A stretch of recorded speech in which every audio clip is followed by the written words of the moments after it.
Vouloir me rejoindre pour la suite de cette manifestation.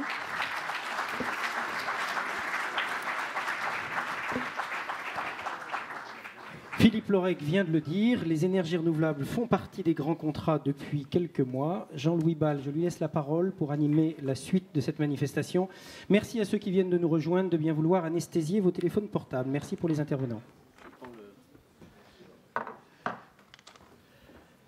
Oui, alors bonjour à toutes et à tous.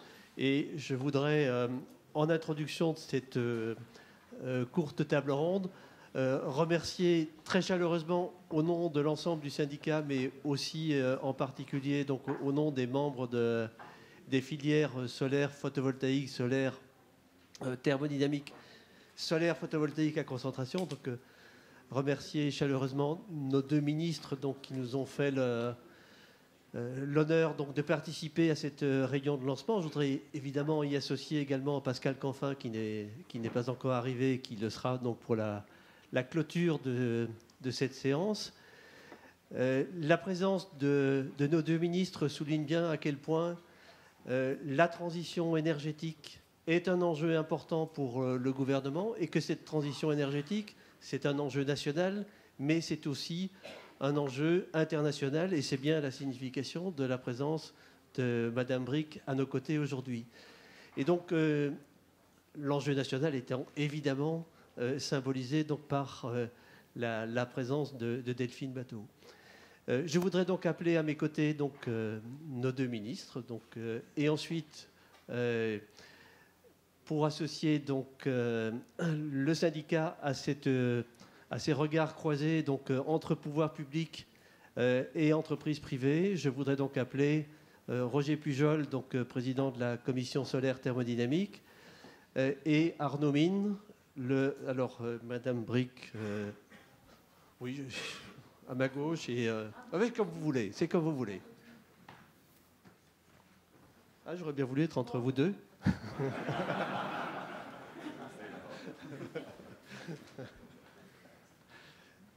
C'est quand même un honneur.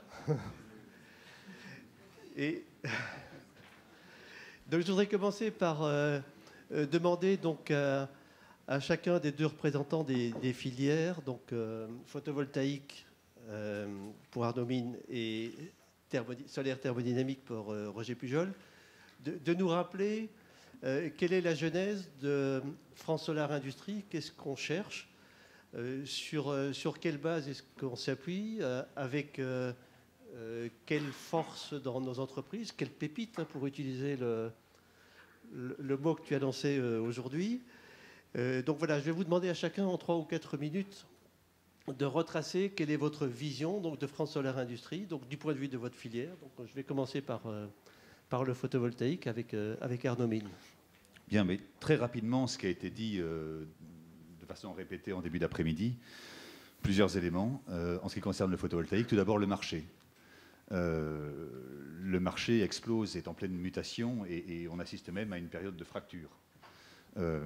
Il y a 2 décennies, le marché s'était équipé des villages au fin fond de l'Amazonie française ou des dispensaires en Afrique. Et puis on voit bien que le marché, maintenant, qu'on a annoncé comme étant un marché d'un volume de l'ordre de 100 milliards de dollars, c'est un marché qui permet d'installer des capacités de production d'électricité sur les réseaux avec des grands appels d'offres publics. Et en fait, la fracture dont on n'a pas suffisamment témoigné, à mon avis, cet après-midi, c'est qu'au-delà de ces appels d'offres publics et au-delà de cette commande publique, en fait, la pertinence de la technologie photovoltaïque fait que maintenant, l'initiative privée risque de représenter quelque chose d'encore beaucoup plus important, parce que c'est vrai en France d'ores et déjà, on sait produire du photovoltaïque à 10 centimes d'euros, donc pour peu que la réglementation soit adaptée, un scénario dans lequel le tarif d'achat n'est plus l'alpha et l'oméga de développement du marché, c'est quelque chose qui est à portée de main. C'est encore plus le cas en Italie ou en Allemagne avec un tarif de l'électricité à 20 centimes. Et c'est le cas dans beaucoup de pays pour lesquels l'électricité est chère, le soleil est abondant et pour lequel un privé ou un ensemble industriel, un ensemble commercial peut produire son électricité à des prix parfaitement compétitifs. Donc le marché est là, il est considérable et finalement on n'en voit que le début. Même si on a déjà conscience de ce changement d'échelle, le réel changement d'échelle est à venir.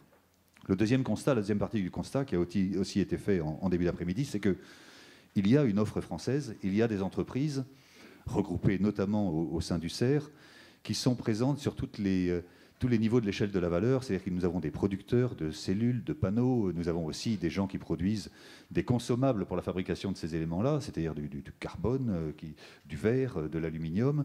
Il y a aussi des équipementiers qui sont spécialisés dans la vente de machines. Et puis il y a aussi ce qu'on a appelé des ensembliers, mais en tout cas des gens qui détiennent le savoir-faire pour que ces offres industrielles se transforment en l'offre complexe qui finalement intéresse nos clients cibles et ces pays cibles. On a parlé de pépites, si je peux me permettre. Au-delà des pépites, il faut que nous les rassemblions, nous les polissions, nous les transformons de façon à les transformer dans ces colliers que la clientèle attend de se voir passer autour du cou. Voilà, donc il existe des pépites, encore faut-il rassembler tout ça. Voilà, donc la concurrence, bien oui, il existe une concurrence internationale. Il suffit d'ouvrir un journal pour parler de la présence des industriels chinois sur le secteur du photovoltaïque. Et alors, des exemples seront abordés dans la table ronde qui suivra sur notamment l'opération qui a été menée au Kazakhstan. Qui aurait pu parier qu'au Kazakhstan, des PME françaises adossées au CEA réussiraient à vendre l'ensemble des usines permettant de passer du silicium à des modules photovoltaïques et à une offre photovoltaïque face à la concurrence japonaise, chinoise, allemande, etc. Qui l'aurait cru? Personne.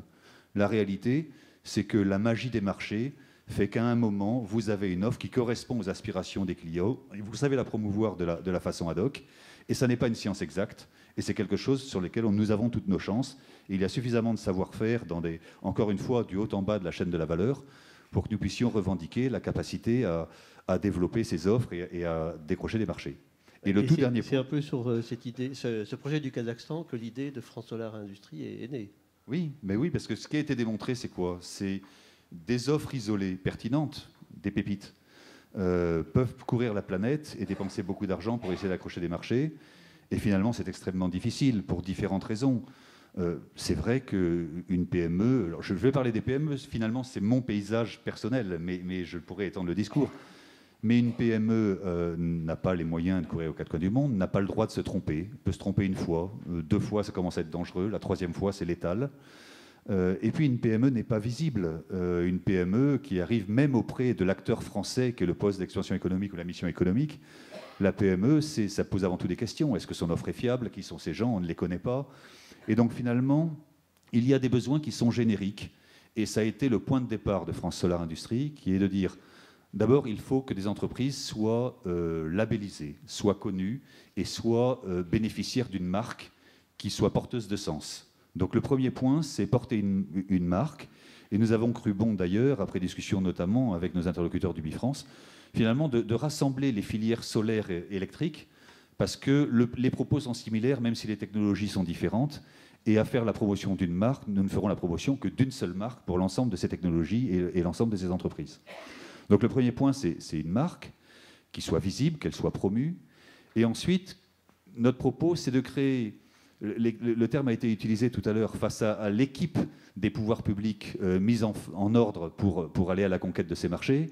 Notre ambition, c'est de façon symétrique d'organiser l'équipe des entreprises ou les équipes des entreprises, car tout ça n'est pas monolithique et que le terrain de jeu étant quasiment illimité par pays, par type d'application, il y aura des équipes qui se constitueront avec des entreprises, avec des offres complémentaires, et l'ensemble de ces offres complémentaires organisées feront au total l'offre différenciée susceptible de remporter les marchés. Voilà, donc le deuxième point de notre action, au-delà de la marque, c'est de faire en sorte d'organiser l'équipe des entreprises, faire en sorte que la qualité soit évidente, que l'organisation et l'articulation des offres soient optimum, de façon qu'au final, il y ait des offres de qualité pertinentes qui puissent être promues à travers cette marque. Voilà, et puis ensuite, bien les actions de promotion de l'ensemble de ces offres, en essayant de mettre en place une stratégie et un plan d'action avec les interlocuteurs qui se sont succédés sur la table ronde précédente, mais en clair, pour gagner, il faut que nous tirions tous dans le même sens, et donc il faut qu'il y ait des stratégies claires qui ne soient pas par trop dispendieuses et qui visent à coup juste les cibles que nous aurons définies ensemble. Voilà, donc politique de marque, visibilité, mise en ordre des offres, promotion de ces offres et plan d'action. Voilà nos objectifs dans le cadre de FSI. Avant de passer la parole à Roger Pujol, pour être fort à l'international, il faut aussi être fort sur le territoire national. faut être fort sur le territoire national. L'effet vitrine est important. Si je dois, par exemple, témoigner de ce qui s'est passé dans l'affaire du Kazakhstan, ce qui a été important, c'est quoi? C'est montrer une plateforme scientifique et technique avec une compétence en matière de recherche au niveau de l'INES. Une vitrine extraordinaire à disposition des entreprises en général et des PME en particulier. Il a fallu leur montrer des choses qui tournent, des usines qui tournent. Et il a fallu leur montrer aussi des centrales au sol et des installations sur toiture pour qu'ils comprennent ce que c'est que le photovoltaïque finalement adapté. Et l'ensemble de tout ça, l'ensemble de cette vitrine a vraiment déclenché la demande et emporté l'adhésion. Voilà, donc c'est vrai que c'est l'actualité, mais ce n'est pas à moi de parler de ce sujet-là, mais nous sommes très heureux des mesures qui ont été prises et qui ont été donc renouvelées ces derniers jours. Nous pensons qu'effectivement, une sensibilité particulière doit être développée sur les technologies qui sont innovantes et exportables et tout ce qui est reproductible, parce que c'est vrai que l'effet vitrine est absolument essentiel. L'autre point caractéristique de notre filière, c'est la vitesse. Une bonne idée d'aujourd'hui sera une mauvaise idée dans 6 mois. Ça veut dire que la constitution des vitrines, la mise en œuvre des actions, l'enclenchement des procédures, la vitesse est particulièrement cruciale dans notre métier. Alors, Roger Pujol, donc le solaire thermodynamique, la situation est quand même sensiblement différente. D'abord, on a très peu de marchés national, hein, je l'ai dit tout à l'heure. Notre ensoleillement direct, il est quand même relativement réduit, ce qui ne nous empêche pas de faire quelques installations de référence. Le marché international, il n'est pas encore de l'ampleur de celui du photovoltaïque, mais il est quand même extrêmement prometteur. Donc quand on regarde les scénarios de l'AIE, le solaire thermodynamique, ça va représenter quelques dizaines de pourcents de la production d'électricité mondiale. Oui, tout à fait. En effet, le solaire thermodynamique n'a pas atteint le degré de développement du photovoltaïque, puisqu'il doit y avoir 100 gigawatts de photovoltaïque installés et il n'y en a que 2,5 de thermodynamique. Je parle dans le monde, je ne parle pas en France, bien entendu.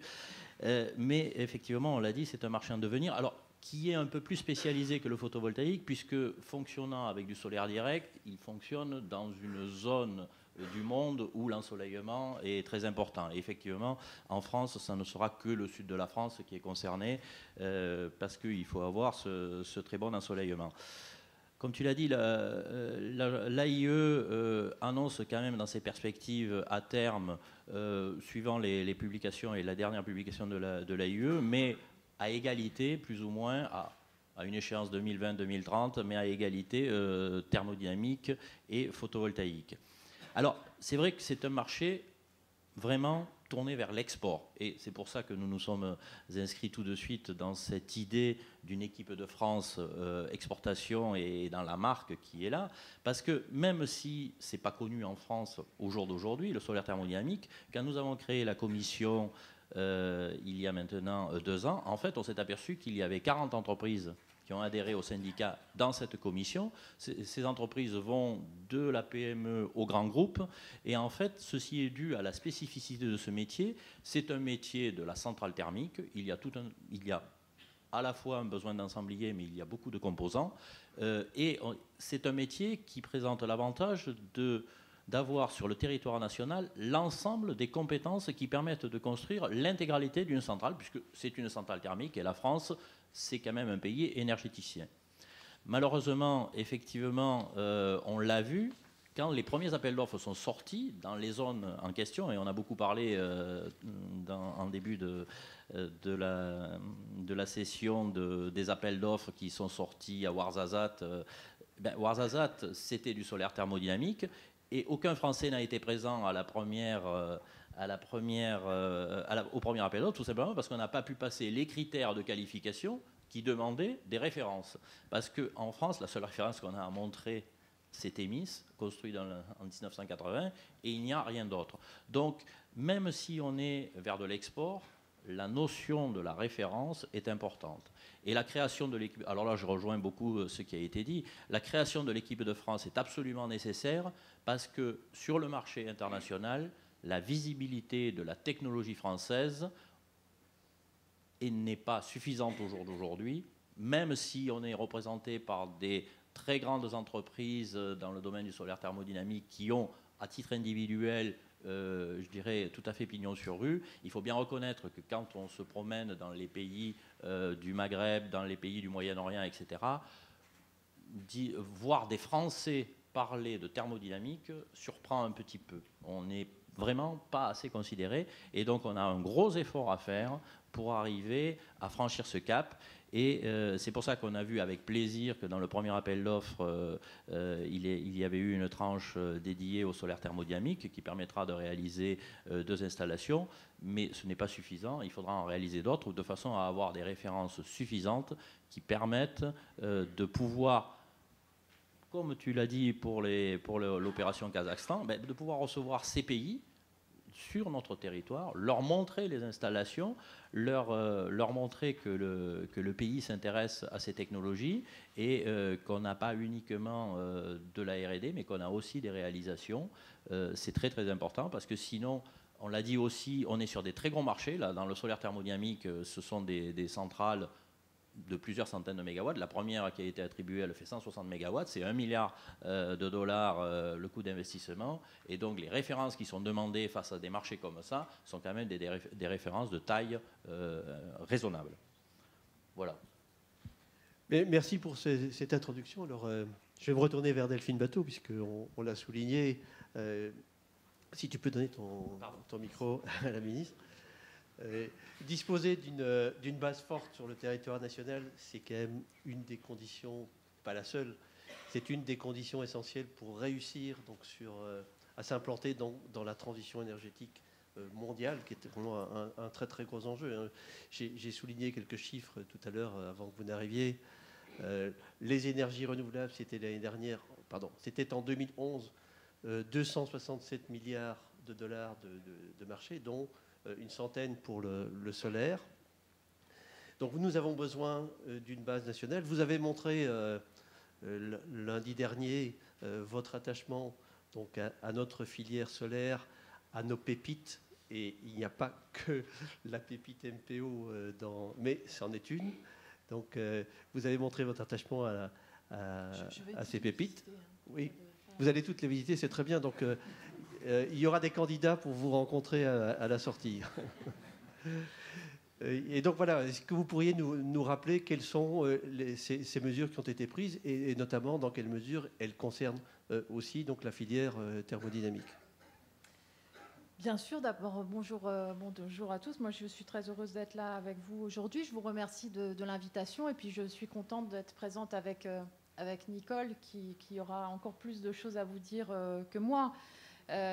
Moi, je voulais vous féliciter de cette initiative de la constitution de France Solar Industrie qui rejoint complètement la démarche et la volonté qui est celle aujourd'hui du gouvernement lorsque nous pensons aux mesures de soutien à la filière photovoltaïque, que ce soit celles que nous prenons aujourd'hui de façon rapide ou celles qui seront issues du débat national sur la transition énergétique et qui iront dans cette volonté et cette trajectoire qu'a fixée le président de la République d'un développement massif des énergies renouvelables à l'horizon 2025, de s'inscrire dans le développement d'une filière industrielle et donc d'intégrer dans les choix qui sont faits dans les mesures de soutien cette question de la filière industrielle amont, ce qui n'a pas toujours été le cas par le passé, et donc que le gouvernement soit en effet aujourd'hui pleinement engagé aux côtés des entreprises. Et effectivement, pour pouvoir exporter, c'est la logique que vous avez évoquée du démonstrateur, il faut d'abord témoigner de notre confiance dans nos entreprises, dans nos savoir-faire, dans nos technologies, et donc être exemplaire dans ce que nous faisons dans notre propre pays.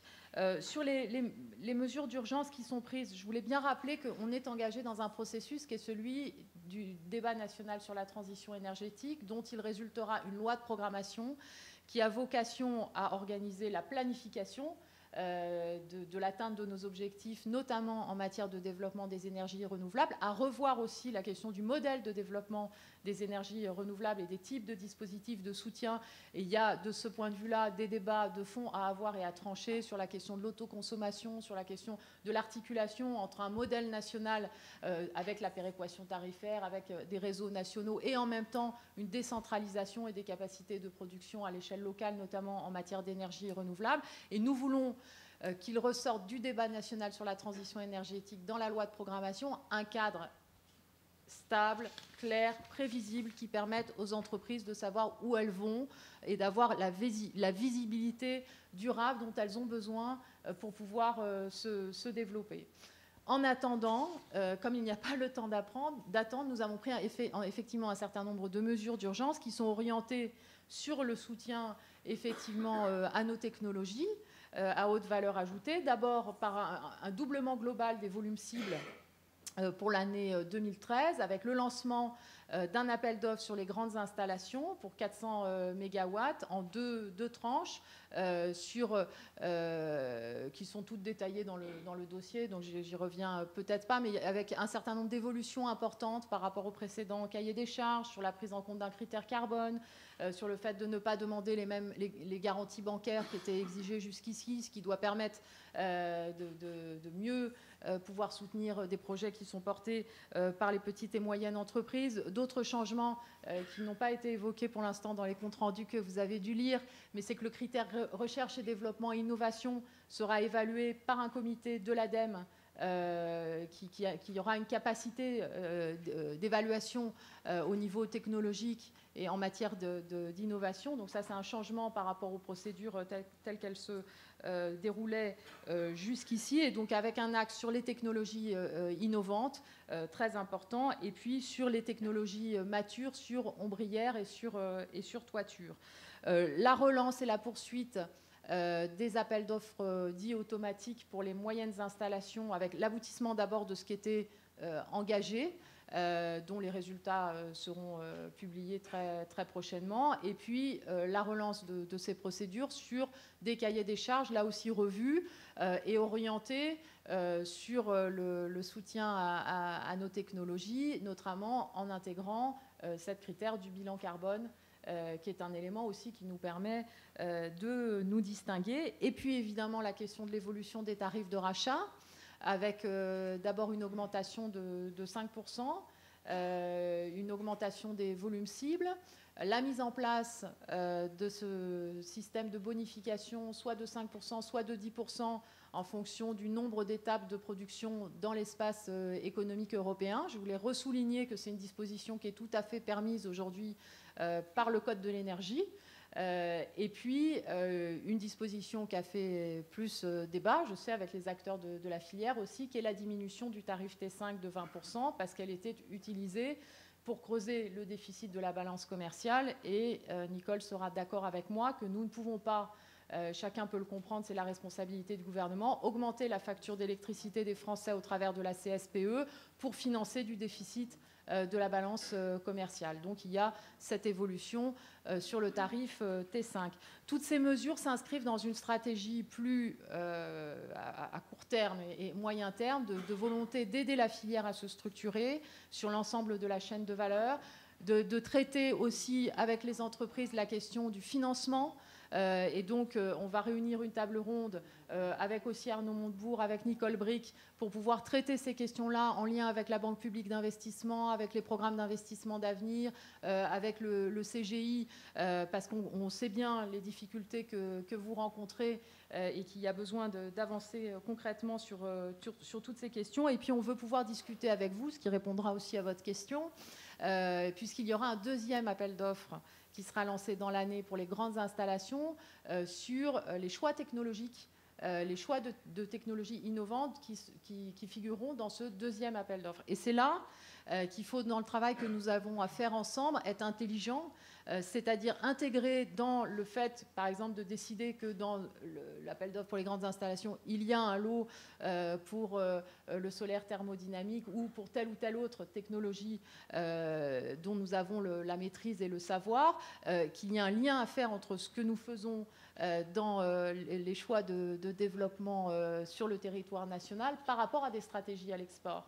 Et que c'est évident que ça doit devenir un critère de dire à l'export, nous avons telle ou telle perspective sur telle ou telle technologie. Donc, dans l'appel d'offres que nous allons mettre en place à l'échelle nationale, c'est aussi une dimension qu'il faut intégrer et sur lesquelles nous souhaitons pouvoir travailler ensemble. Dernière chose, Je serai lundi prochain à Abu Dhabi pour la réunion de l'IRENA. Donc j'ai appris que Jean-Louis Bal serait là-bas aussi, donc on ne se quitte plus. Et je pense que c'est une initiative très importante qui va se passer malheureux, à Abu Dhabi, où avec notamment le ministre allemand Peter Altmaier, nous allons fonder un club de pays volontaires et pionniers en matière de développement des énergies renouvelables à l'échelle mondiale. Et je pense aussi que cette coopération franco-allemande et que toutes les coopérations internationales qu'on peut développer dans ce domaine doivent aussi permettre de soutenir nos savoir-faire français et nos technologies de pointe, notamment dans le domaine photovoltaïque. Vous pouvez encore garder un tout petit peu le micro, parce que je voulais vous poser une question supplémentaire. Ces mesures, ce sont des mesures d'urgence, ce sont des mesures de type conservatoire. Vous l'avez dit vous-même lors de la visite chez MPO lundi, ce n'est pas encore le grand plan solaire de moyen et long terme que nous attendons tous de nos voeux. Quand est-ce qu'on peut l'attendre? Et avec ces différents axes, le soutien à l'offre, le soutien à la demande, vers quelles applications? Vous avez esquissé la question de l'autoconsommation. Vers quelles applications? Avec quels moyens de soutien à l'offre? On a, dans l'affaire du Kazakhstan, on a bien souligné, Arnaud l'a rappelé, le rôle important du CEA. Tout cela pour vous dire que pour nous, la recherche et l'innovation dans les technologies que nous connaissons ici, c'est tout à fait essentiel si on veut s'imposer sur la concurrence internationale. Donc voilà, le grand plan solaire, il est pour quand? Il est pour le résultat du débat national sur la transition énergétique. Donc, je ne dis pas ça pour botter en touche, mais on voit bien que, par exemple, cette question de l'autoconsommation, jusqu'ici, si cette discussion-là n'a pas avancé, n'a pas abouti, c'est bien qu'il y a un certain nombre de blocages. Il y a un certain nombre de choix importants dans la politique de l'énergie qui ont été reportés depuis 10 ans. Donc, on a des choix décisifs à faire. C'est ce qui justifie qu'il y ait un débat national. C'est pour prendre ces décisions. Et moi, j'invite l'ensemble des entreprises à s'engager dans ce débat. J'invite le CER à faire des propositions, à nous apporter aussi des solutions. Et nous voulons aussi que les entreprises s'engagent pleinement dans ce processus. Il va y avoir, par exemple, une journée porte ouverte dans toutes les entreprises. En tout cas, c'est une des propositions que nous avons faites, parce qu'il s'agit aussi de favoriser un changement culturel, notamment sur les questions d'efficacité énergétique, de sobriété énergétique. Il y a un lien d'ailleurs entre le développement des énergies renouvelables et les stratégies d'efficacité et de sobriété énergétique. Si on prend la question d'avoir un démonstrateur français de la ville durable, c'est évident qu'il faut aussi pouvoir travailler en entreprise, enfin en groupe d'entreprises pour pouvoir faire ce démonstrateur. C'est l'engagement qu'on a pris à la conférence environnementale, et avec Nicole Brick, nous souhaitons que ça puisse se concrétiser maintenant très rapidement, et nous y travaillons. Voilà, donc j'assume ce choix du débat national qui devra apporter une réponse la plus précise et concrète possible à cette question, avec une trajectoire qui est néanmoins fixée et qui est précise, qui est de porter à 50% la part des énergies renouvelables dans la production d'électricité à l'horizon 2025, ce qui montre la puissance des soutiens massifs qu'il va falloir développer. Alors je tiens à vous rassurer, donc le syndicat a déjà commencé à travailler donc, sur les propositions. Donc on avait bien l'idée que c'était dans le cadre de ce débat sur la transition énergétique qu'on pourrait voir venir le grand soir solaire. Alors, Nicole Brick, vous m'avez dit tout à l'heure que les entreprises du solaire ont l'habitude, enfin les entreprises des énergies renouvelables ont l'habitude d'agir de façon très dispersée. Oh, donc, notre initiative d'aujourd'hui vise justement, donc France Solar Industrie, à agir de façon collective, à agir de façon coordonnée et à présenter des offres intégrées. Donc, comment est-ce que vous voyez donc, le développement de notre filière à l'international? Écoutez, merci de cette transition habile. Vous êtes vraiment fait pour ça, hein, pour passer le témoin, entre autres, parce que effectivement, la constitution de France Solar Industrie, c'est vraiment essentiel. Ce n'est pas suffisant, car une marque, c'est très important. Et c'est un essai de fédération de l'offre française qui nous fait souvent défaut. Très souvent, j'entends les PME, beaucoup, j'en vois beaucoup, vous savez, j'en vois beaucoup à l'étranger. J'en emmène souvent, et chaque fois que je me déplace à l'étranger, j'en emmène avec moi. Qu'est-ce qu'elles disent? Elles disent que les grands groupes ne les aident pas assez, ne les portent pas sur les marchés extérieurs. C'est sans doute vrai. Mais il y a de bons exemples aussi. Je ne suis pas venue là pour en parler, mais moi, je préfère toujours appuyer sur ce qui marche et sur ce qui est une réussite, parce qu'on se lamente trop souvent. Et qu'est-ce qu'elles disent aussi? Qu'elles ont des problèmes de financement. Je pense que tout le gouvernement a bien pris conscience de cette difficulté, à la fois pour la trésorerie, parce que quand on exporte, il faut avoir des fonds de roulement, les délais de paiement que nous nous imposons en France, qui ne sont pas toujours respectés, mais quand même, nous avons un cadre légal, ce que n'est pas le cas des pays où l'on s'implante, notamment quand il s'agit des pays tiers. Nous entendons aussi beaucoup les entreprises nous parler des difficultés de tenir le coup. Et j'ai bien aimé votre formule tout à l'heure. Il y a trop d'échecs. Alors c'est que quelquefois, elles ne sont pas faites pour y aller tout de suite, et en tout cas sur des marchés lointains. Mais c'est aussi qu'elles ne sont pas suffisamment accompagnées à l'étranger. Alors, comme vous avez eu un forum précédemment, j'ai entendu la représentante de Zéo, la représentante du Bifrance. Je pense qu'il y avait peut-être aussi quelqu'un de la COFAS, mais en tout cas, les représentants aussi des ministères, ils vous ont dit qu'il y avait des aides, il y avait la volonté de vous soutenir et de vous accompagner. Si je suis là, c'est parce que, vous le savez, mais le marché du solaire, c'est 60% de progression. C'est un marché qui explose, donc il faut être bien organisé. Et justement, pour répondre directement à votre question, c'est ce que vous faites, c'est ce que vous avez fait, mais il faut l'incarner. Et vous avez bien fait de rappeler l'exemple du Kazakhstan. Et il doit y en avoir beaucoup, parce que c'est pour ça que je me bats beaucoup pour ce démonstrateur qui a été promis à la conférence de l'environnement. Je l'ai dit encore ce matin en Conseil des ministres, puisque nous avons présenté avec Arnaud Montebourg et Pierre Moscovici une communication sur l'attractivité. C'est très important que dans notre territoire, nous ayons des choses à faire voir. J'appuie complètement ce que vous avez dit. Vous savez, j'ai défini quatre familles prioritaires, et une concerne la ville durable. Et j'ai réuni à l'occasion de Polytech tous les acteurs qui se regroupent aussi dans le COSEI. Donc je pense que vous avez votre place. Donc il y a des amorces d'offres, et la force des Allemands, nous ne serons jamais des Allemands. Hein, c'est pas la peine.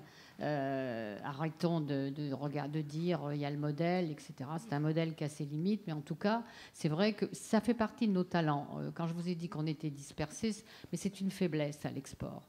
Donc tout ce qui peut regrouper les acteurs, quelle que soit leur famille de produits, il faut l'encourager. Je suis vraiment là pour ça. Alors je voulais vous dire que les marchés, vous les connaissez. Il y a des marchés de proximité. Ce que j'appelle des marchés de proximité, c'est l'Algérie, le Maroc. Quand j'y suis allée 2 fois dans chaque pays. Dans l'année passée, nous avions des entreprises qui nous accompagnaient.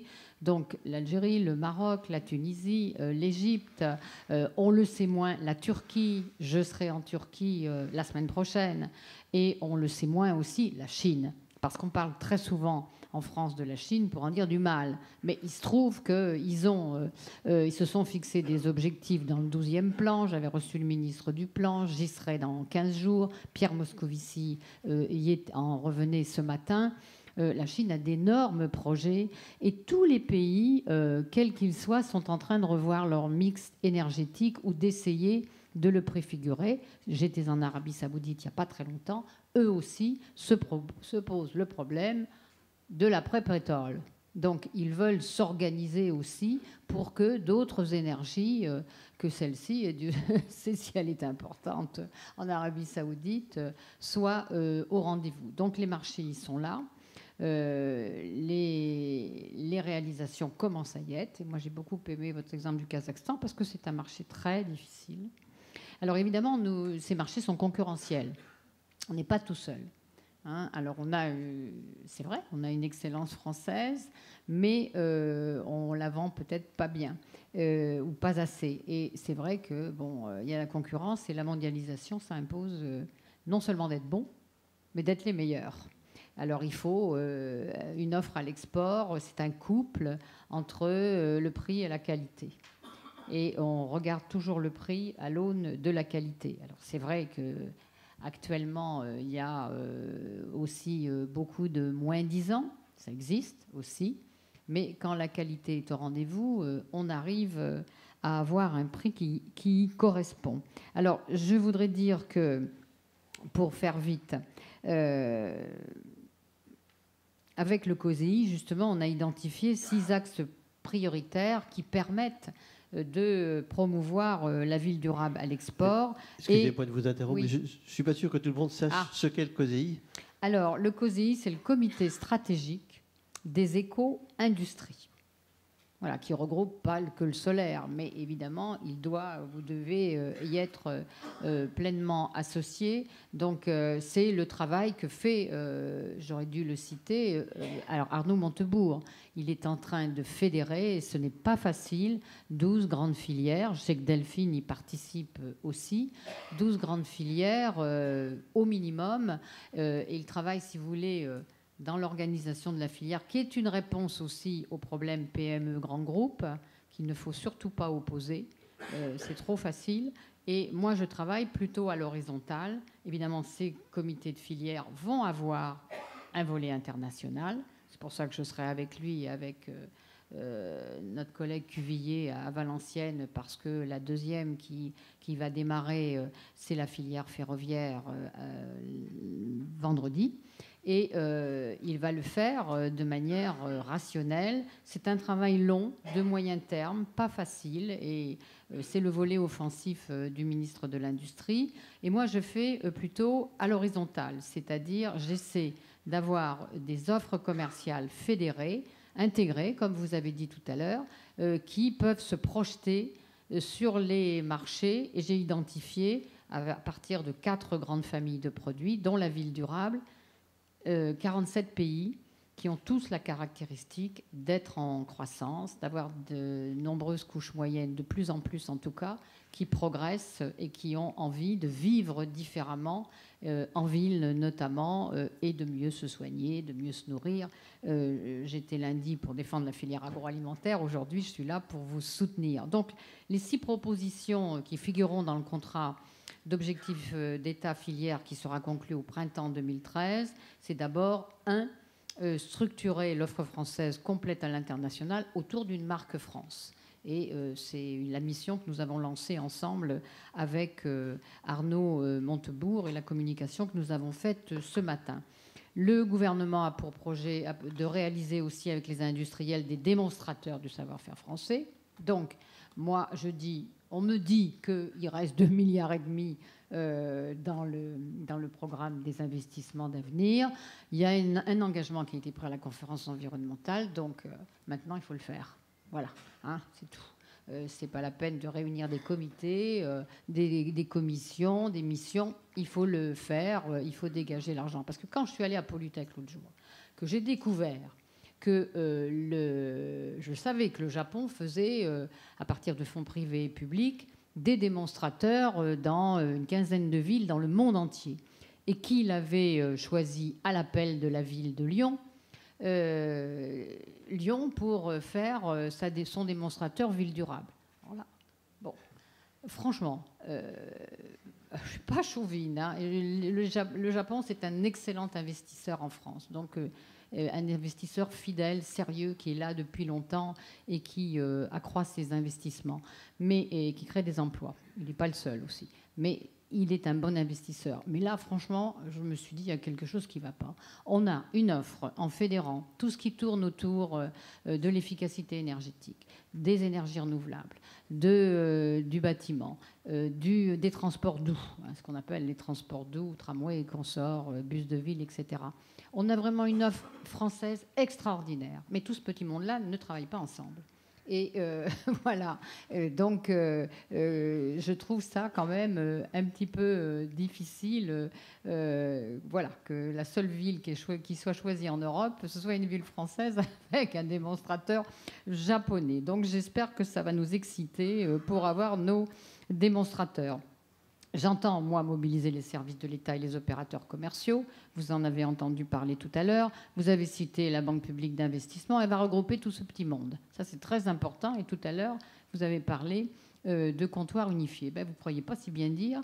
Il va y avoir, à partir des régions qui sont mes pilotes à l'export, des comptoirs unifiés où on va trouver tout le monde, avec tous les services qui s'adressent aux PME, aux ETI françaises. Et puis, nous aurons derrière la BPI qui va rassembler, parce que pour aller à l'export, il faut avoir des bons fonds propres, des bons capitaux, il faut tenir le coup. Vous l'avez dit tout à l'heure, on peut se tromper une fois, 2 fois, ça commence à devenir dangereux. Mais en général, les PME, quand elles ont une mauvaise expérience, elles ne la renouvellent pas. Hein, rappelez-vous ce chiffre, sur 10 entreprises qui exportent, il y en a 7 qui, au bout de 3 ans, ne sont plus là. Ça, c'est pas possible. C'est pas possible. C'est vraiment l'échec d'un pays, ça. Donc, il faut que tout le monde s'y mette et la BPI va nous y aider en fonds propres, en capitaux, comme en crédit de trésorerie et comme en crédit de plus longue durée et des garanties, bien sûr. Donc, il faut soutenir l'offre française à l'international. Et je le dis, je le répète, n'hésitez pas. Chaque fois que je me déplace à l'étranger, j'emmène avec moi des entreprises, alors, et notamment des PME et des ETI, parce que avec nos services à l'étranger, avec UbiFrance, aussi notre opérateur commercial, nous leur organisons des rendez-vous et ça permet d'accélérer les procédures, parce qu'une PME, elle n'a pas le temps, et le temps c'est de l'argent, de se perdre beaucoup de PME sont issues de l'ingénierie. Et il faut faire du business plutôt que de faire de la paperasserie. Et même en France, nous avons trop de paperasserie et de bureaucratie. Donc, soutenir votre offre, c'est vous emmener. Je le fais. Je voudrais faire, je l'ai fait en Algérie et au Maroc pour ce qui concerne le solaire, mais je veux le faire de manière plus ambitieuse avec des voyages qui ont toujours une thématique, de manière à mettre le focus sur, vous l'avez dit vous-même tout à l'heure, pour être bon à l'international, il faut être bon chez nous. Hein ? Donc il faut aussi, il y a une autre bataille à ne pas oublier, c'est vraiment assurer la promotion des standards français et européens. C'est la meilleure manière de se battre contre des concurrences qui peuvent être déloyales. C'est un sujet important. On me remettra demain un rapport. Mais il faut vraiment être proactif sur ces normes, ne pas laisser la place à ceux qui les fixent et qui après les appliquent dans le monde entier. Et tout ce qui concerne les smart grids, comme on les appelle en bon français, vous concerne. Voilà, les réseaux intelligents vous concernent directement. C'est la 5e priorité. J'ai parlé de la ville durable. Je pense que Pascal Canfin va venir tout à l'heure, mais vous en avez déjà parlé, j'ai entendu dans le forum précédent, des aides au développement qui sont mobilisées, de la réserve pour pays émergents, des fonds du FASEF. Moi, je veux que vous sachiez que j'ai à cœur vraiment de défendre vos intérêts au cours des négociations commerciales. Hein, vous savez que la politique commerciale avec les pays tiers, c'est une politique européenne. Mais je voudrais vous donner un message. Pierre Moscovici était en Chine, j'y vais la semaine prochaine, le président ira au mois d'avril. Vous savez, il y a des pays qu'il faut savoir respecter et ce ne sont pas les déclarations qui les feront changer. Mais chaque fois que nous avons un problème, il faut agir. Mais peut-être pas faire des déclarations tonitruantes, car ça ne fait pas avancer les problèmes. En revanche, il faut défendre ce que nous sommes, nous, Européens, dans la mesure où nous avons une force de marché considérable. Je le rappelle toujours, mais je le fais. Parce que, encore une fois, l'Union européenne, c'est la première puissance commerciale du monde. La deuxième, ce sont les États-Unis. Et ce n'est pas par hasard que tous les pays tiers veulent faire des accords de libre-échange avec l'Union européenne. C'est une force de marché considérable, 500 millions de consommateurs. Si je parlais de la Chine, qui est un immense pays, ils n'en sont pas encore à avoir ces 500 millions de consommateurs. Ils vont mettre l'accent sur la demande intérieure. Donc, plutôt que d'y voir un adversaire, voyons aussi le partenariat que nous pouvons accomplir dans ce pays qui a des potentialités énormes, y compris en matière d'énergie renouvelable. Donc, la compétitivité, c'est vous, les entreprises, c'est vous, les acteurs qui vous regroupez. L'attractivité, c'est vous, bien sûr, du territoire. Et puis, j'ajoute ce que le président de la République nous a dit ce matin. Compétitivité, attractivité et rapidité. Donc vous avez agi, vous avez bien fait, il faut transformer l'essai.